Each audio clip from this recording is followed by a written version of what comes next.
Hello, I'm Alan Lay in Steamboat Springs. The 2025 FIS Freestyle Junior World Championships wrapped up last week in Almaty, Kazakhstan.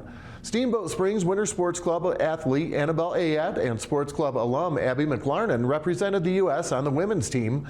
The Junior World Championships were held from January 7th through the 11th at Shimbaluk Ski Resort.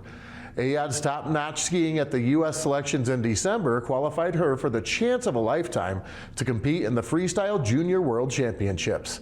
Ayad and 11 junior athletes from the U.S. spent 6 days in the beautiful mountains of Kazakhstan competing against top junior athletes from around the world to compete in moguls, dual moguls mixed team, aerials, and aerials mixed team events.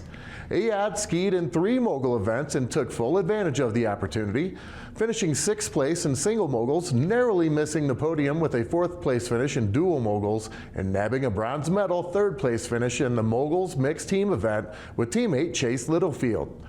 Sports Club alum Abby McLarnon finished 4th in singles, took the bronze in duels, and earned a 6th place in team duels. Congratulations, Annabelle and Abby. In response to the unfortunate recent events at a local Steamboat venue, advocates of Rowe County and Comma Projects ask you to join them on Tuesday, January 21st for one of 2 sessions, the first at 12 p.m. or a second at 6 p.m., both at Dusky Grouse Coffee, for a community forum to share experiences and discuss solutions.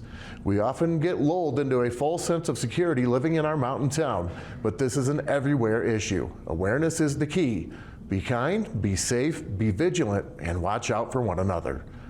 This week I had the opportunity to chat with Steamboat Springs Police Chief Mark Beckett to get a feel on how things are going after nearly 2.5 years as Steamboat's top cop. The reality is our red lights, at least on Lincoln, are managed by CDOT, and they are set as they're supposed to be set. They're designed for 25 miles an hour. You know, I would love to tell you it's going great and we're seeing a decrease in violators. The reality is we're not. It's a challenge. You know, we really just want the community to start taking responsibility for following the laws and setting the example for the people who visit here. You know, I joke sometimes with some of the folks in the city that I came here thinking this was going to be a retirement job. It's not. It's a lot of work, but it's good. It's super rewarding. You know, we're building a department up. We're very young. We've spent the last year working on a strategic planning process. We're working through a significant culture change. It's a lot of work. It's also very rewarding, I think, for leadership. I've got a great team around me, and we're going to keep building this thing forward.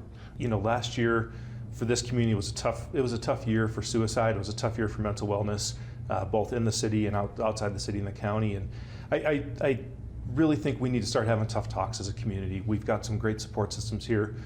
Reps and Mini Marriott are a great resource. We've got some other groups in town, but we struggle with it, you know, and people will often come to me and ask me about it, and I tell them it's not really a policing thing. You know, we're not social workers, and there's a huge discussion nationwide, obviously, about this type of thing, but I really, having some experience with this in the professional world, I just really want us to start having some of these tough talks in our community of why it's happening, and whether it's tied to housing, whether it's tied to employment, substance abuse, any of the things that we struggle with in this community.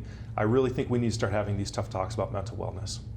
Thanks again to Chief Beckett for talking to us, and as we just saw, he's very dedicated and very busy. That's what's going on here in Steamboat Springs. For Mountain TV, I'm Alan Lay.